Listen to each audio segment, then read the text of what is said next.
Welcome to All Rings Considered. This is episode 8 of our latest series, A Lord of the Rings read-through. Today we're covering Book 1, Chapter 8, Fog on the Barrow-Downs. I'm Charlie, and with me is Pip. Welcome, Pip. Hi. Good to see you. Good to see you too, Charlie. Yeah, we are back. Last week we were in the same room together again. For like the second time, I think, this podcast, we were actually able to actually get together in person, which is... Second time I've seen you in person. It's been just ever. a hell of a ride. Yeah. But we are back now in separate places and talking about Chapter 8. Definitely one of the more interesting chapters of the book, actually. And let me just give you a summary here, which I, as always, I stole from cliffsnotes.com. But I like their succinctness, so that's why I'm going with it. So, Chapter 8, Fog on the Barrow-Downs. Tom Bombadil sends the hobbits north from his house along the Barrow-Downs, but they quickly lose their bearings when fog rolls in. A wight captures Frodo, and he wakes to find himself inside the barrow, where the wight is preparing to kill his unconscious friends. Terrified and desperate, Frodo draws upon unexpected resources, attacking the wight and singing a charm Tom had given the hobbits. Tom breaks open the barrow and gives each hobbit a knife from the wight's hoard, then leads them safely to the road. And that's their summary. And that's more or less what happened. More or less. I don't understand why they say Frodo draws upon unexpected resources. I didn't feel like they were wholly unexpected, but okay. Sure. Well, let's get into it. Number one, Charlie, you mentioned earlier that Tolkien's favorite word you believed was pale. Yes. And right in off this that chapter, first we page, get right? pale after pale after pale. Yeah. Yeah, actually 12 times. Oh, you count? Do you count it? I did. Oh my god. So, but that that aside, I actually think this chapter is one of the best written chapters. I think the language in this chapter, I think the imagery used is really one of my favorites in the book. Yeah, I think it's. I'm not sure I would say it's one of my favorites, but it stands out to me anytime I read the book because I think it's differently written than a lot of chapters, particularly when they have their picnic lunch and they fall asleep, and everything from like them falling asleep through the barrows until they're outside of the barrows, to me, is something's a little different about the writing on it. Did you catch the line where they're having their picnic lunch thing on the barrow, or on one of the downs, I guess, and it says, riding over the hills and eating their fill, the warm sun and the scent of turf, lying a little too long, stretching out their legs and looking at the sky above their noses. These things are, perhaps, enough to explain what happened. However that may be, they woke suddenly and uncomfortably from a sleep they had never meant to take. And from there it just goes into the surreal. They've woken up and it's all foggy and they can't see anything. Absolutely. I love that picture too. Yeah. They have the stone in the middle of the downs, and they're there, and it's noon, and everything's great and sunny, and they're optimistic, and they have this nap, and just that feeling of when they wake up, and the shadow of the stone is long and pointed, and just that immediate sense of how foreboding that long shadow is suddenly. Great image in this chapter. Yeah. But I guess what struck me right away, I actually have a lot to say about that stone and its shadow, but in that line I just read, that little aside there of these things are perhaps enough to explain what happened, however that may be, and then it goes on. It's sort of, we talked before about Tolkien's narrative asides in the book, but even this one seems a little unusual. Yeah, he does in this chapter quite a bit.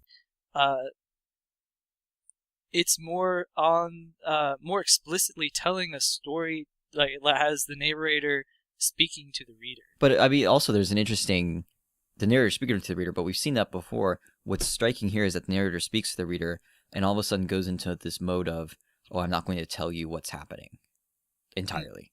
These things are perhaps enough to explain what happened. Not, these things are what made it happen. All of a sudden you're not on stable or steady ground, even when you're talking with the narrator. Everything's up for debate here. Well, I have a few things I can say about the landscape here, and as well as, again, that stone monument you mentioned a second ago.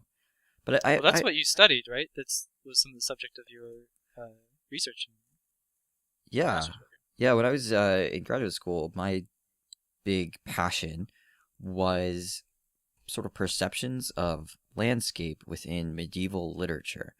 And some of the most interesting perceptions I thought were in Old English or Anglo-Saxon literature, so the literature of the peoples who lived in England in the Middle Ages prior to the Norman conquest, so prior to the French-speaking peoples came and conquered the kingdoms.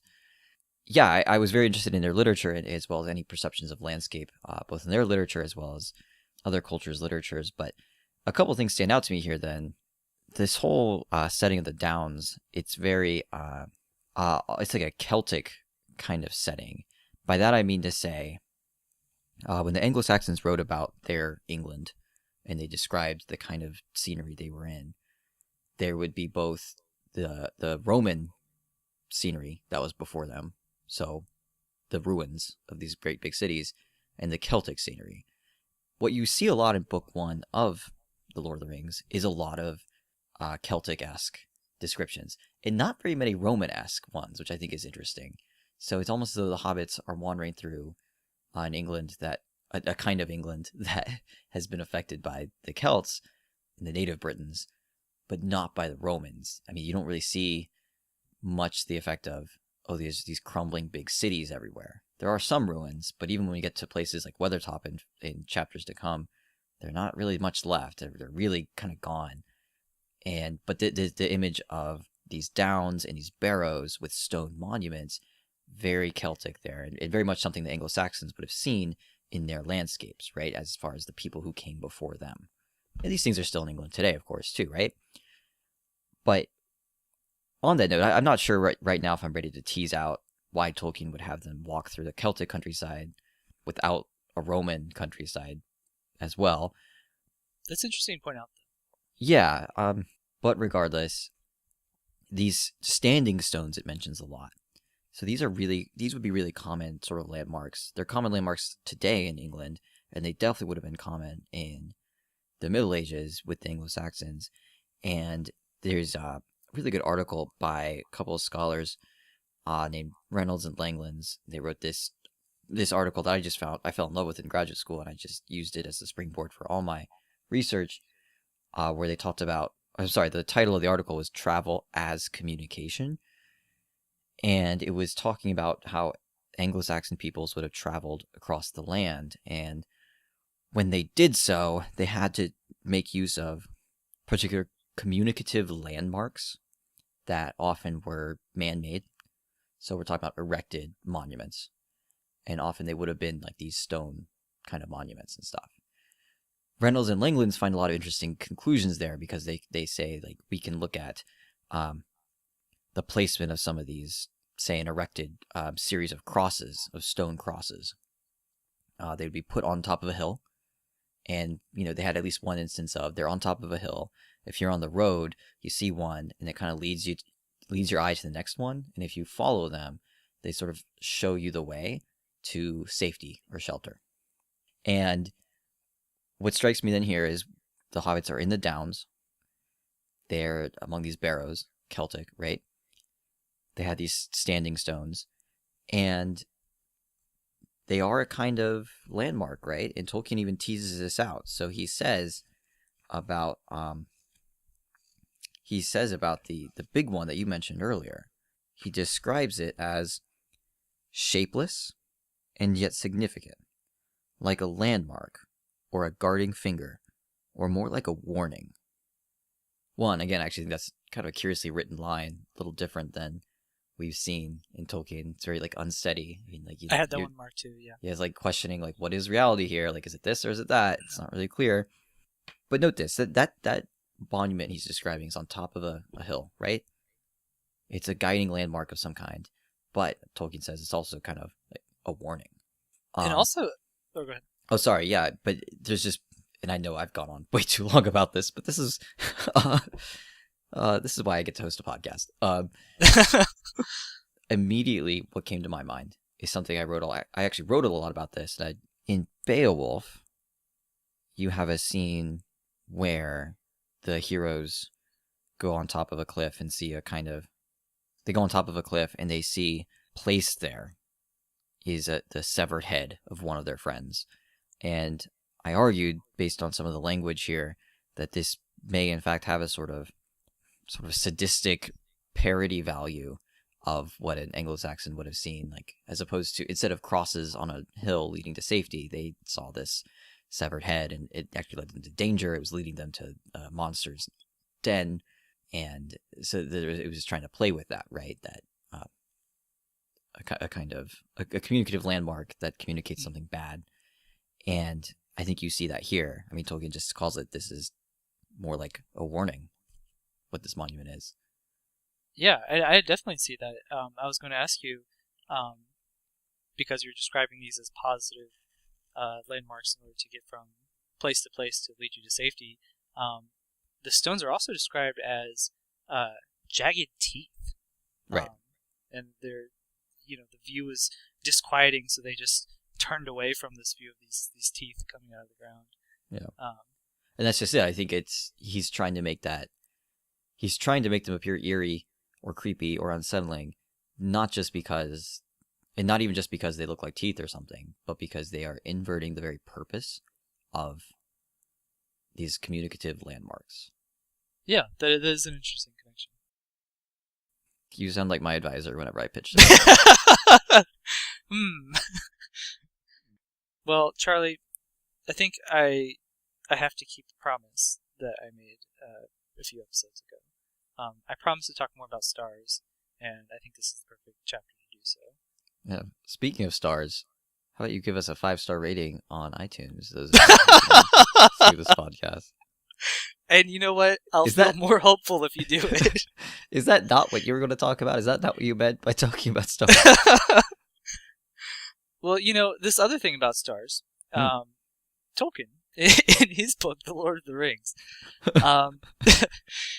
So, before I mentioned that stars are often representations of hope, because they're something that are far above the mortal concerns of the world. They're something that are bright, and light is often positive, and so something you can look at and feel it's above and outside of your concerns. There's always hope. And here we see Frodo when they are enveloped by this mist, and Frodo loses his companions, he starts looking for his friends. And the line is, he looked up and saw with surprise that faint stars were appearing overhead. And so he's looking for his friends, and he hears a cry. And so he starts for it. And the line is, and even as he went forward, the mist was rolled up and thrust aside, and the starry sky was unveiled. And I think this is something that's, we can connect last chapter when we're talking about maybe a criticism of what Tom Bombadil represents as their a sense of inaction. We see here in this chapter where Frodo begins to look for his friends, and when he hears somebody and he decides to go for help, that's him taking an action in the world. That's when the stars are revealed, and that's when you see this. I mean, it's hope, right? So he is taking action in the world, and that's what's producing, or allowing him to see hope.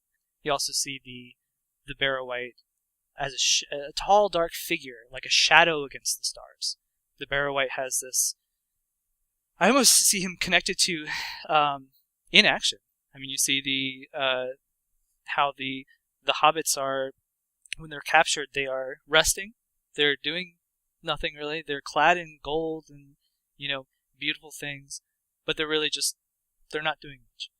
And I feel like this is kind of just a connection of how important action is. Well, we talked the last episode, really the past couple of episodes, about Bombadil representing a kind of inaction in his own way. And one thing I think we sort of held off on talking about until we got to it, which is now, he's pretty powerful and really helpful against these Barrow-wights. It just to address it here, I think you and I both agree, he's immensely powerful, and he is, in the end, good. I mean, he is, in the end, going to help the characters. But what's telling is this guy has the power to drive out the wights. And he does in this case. But I mean, why doesn't he permanently? Why are they there in the first place? Why didn't he take care of them a long time ago? So I think it still fits in with our interpretation of Bombadil. There's actually kind of a nice progression here with Frodo the last time that Tom Bombadil came to their aid, Frodo was completely ineffective in helping his friends, and then ran out and was just shouting, "Help! Help!" And in this case, Frodo attacks finds the courage inside himself and attacks the white first, and then afterwards says, "Oh, okay, well now I actually call for help." And it's kind of a nice progression of him gaining ability to do things on his own. What does the chapter even actually answer though? What the Barrow-wights are? They are Wiggets, Charlie. Oh well, thank you. That doesn't help me. I mean, it's interesting that the name Barrow-wight, the word white comes from it's Old English, wicht, Old English wicht. That'd be spelled W-I-H-T. And in Old English, it would have just meant any kind of person or creature. And so these are like Barrow people, right? The Barrow People who live dudes. in the Barrows. The Barrow dudes? Yeah. All right, from now on, I'm only calling them the Barrow dudes the rest of this episode. So they're the Barrow dudes, the dudes who live in the Barrows.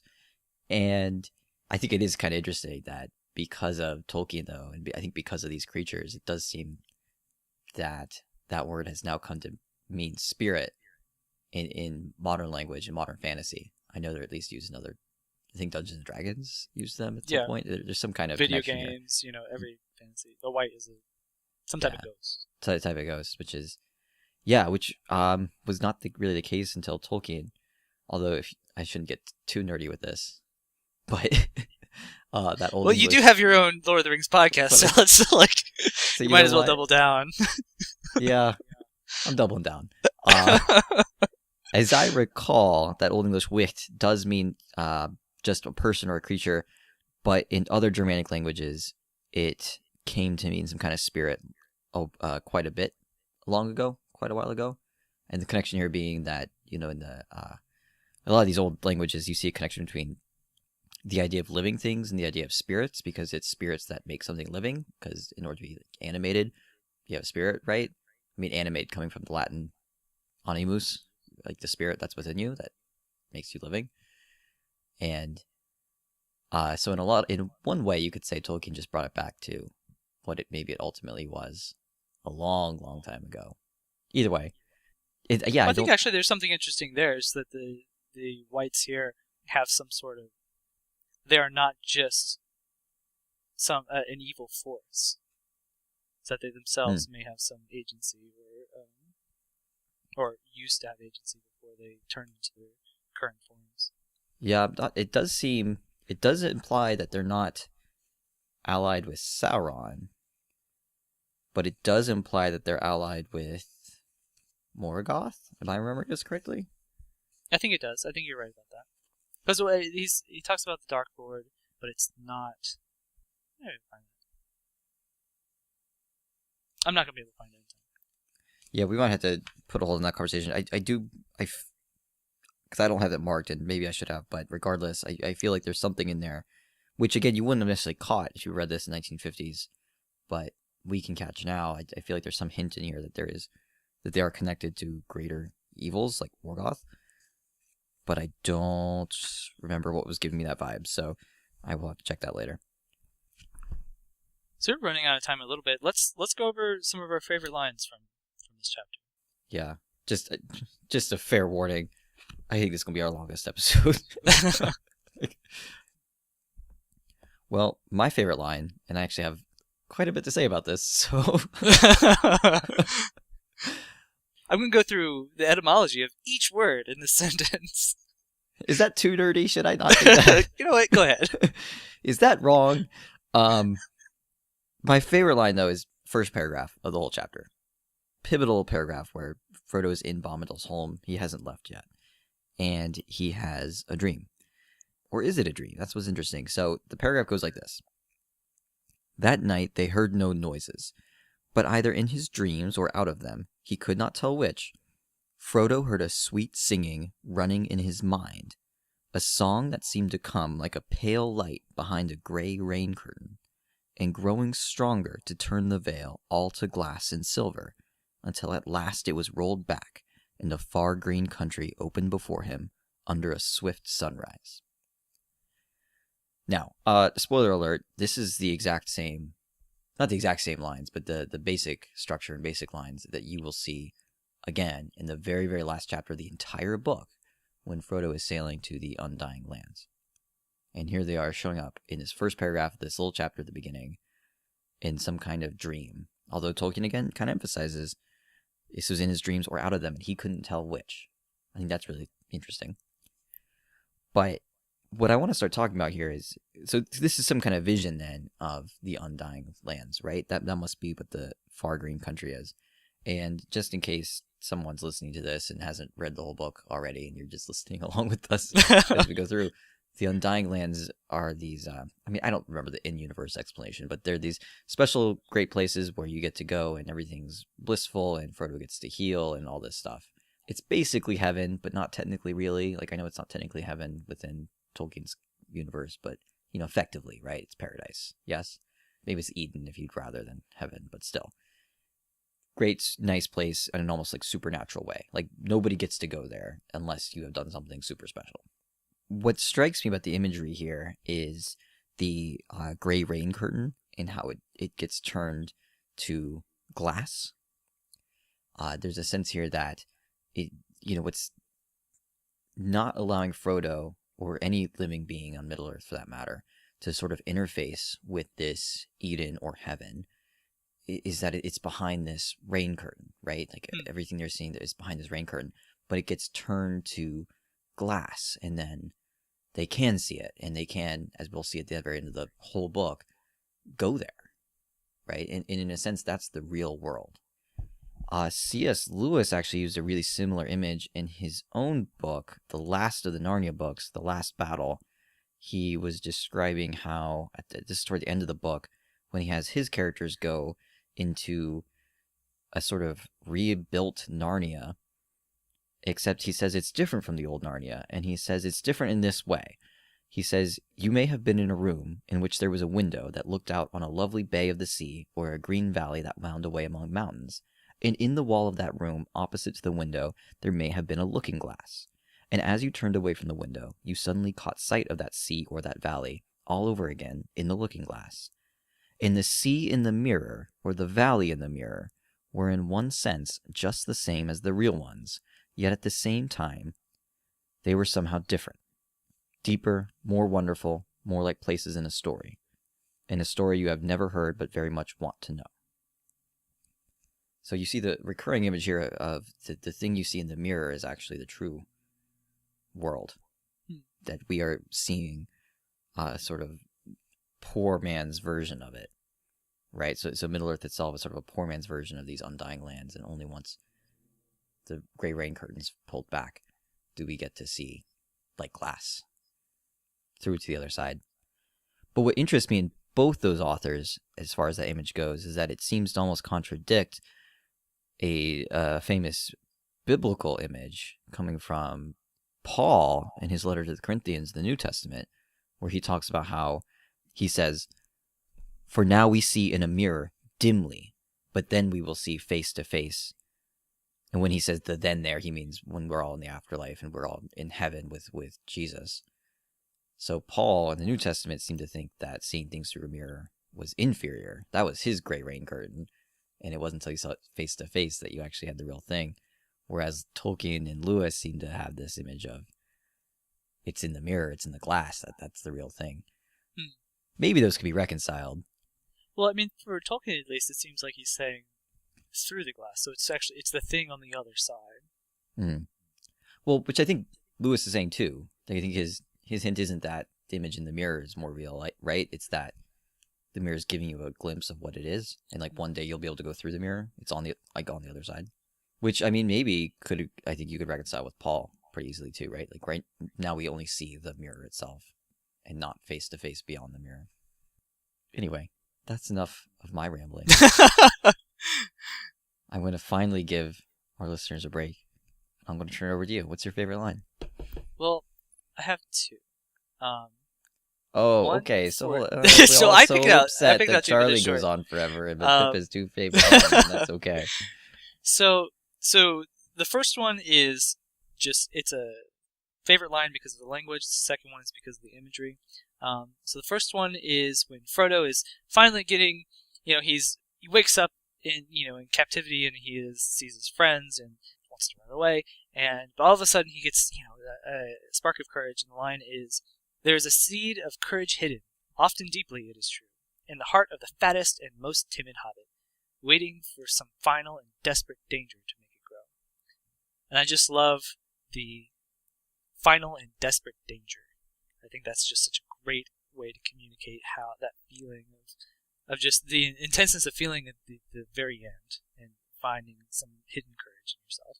And the second thing that I most like about this chapter is just the imagery of the as the hobbits Merry, Pippin, and Sam are lying clothed in treasures and white clothes, and there's a long sword lying across their necks, and Frodo looks at this, and he has some thoughts, but then he sees something, and so here's the line that I like. "He heard behind his head a creaking and scraping sound. Raising himself on one arm, he looked, and saw now in the pale light that they were in a kind of passage, which behind them turned a corner. Round the corner a long arm was groping, walking on its fingers towards Sam, who was lying nearest, and towards the hilt of the sword that lay upon him." So just, wow, they are lying down with a sword across their necks, and around the corner is a dark, crawling hand towards the hilt of the sword. And that just does it for me. I think that's incredible. What an unusual image for the book too. I think it doesn't. It's dark. It's darker than normal for the rest of the book, at least. I mean, for as much as Tolkien says, capital D dark, this is thematically dark. Yeah.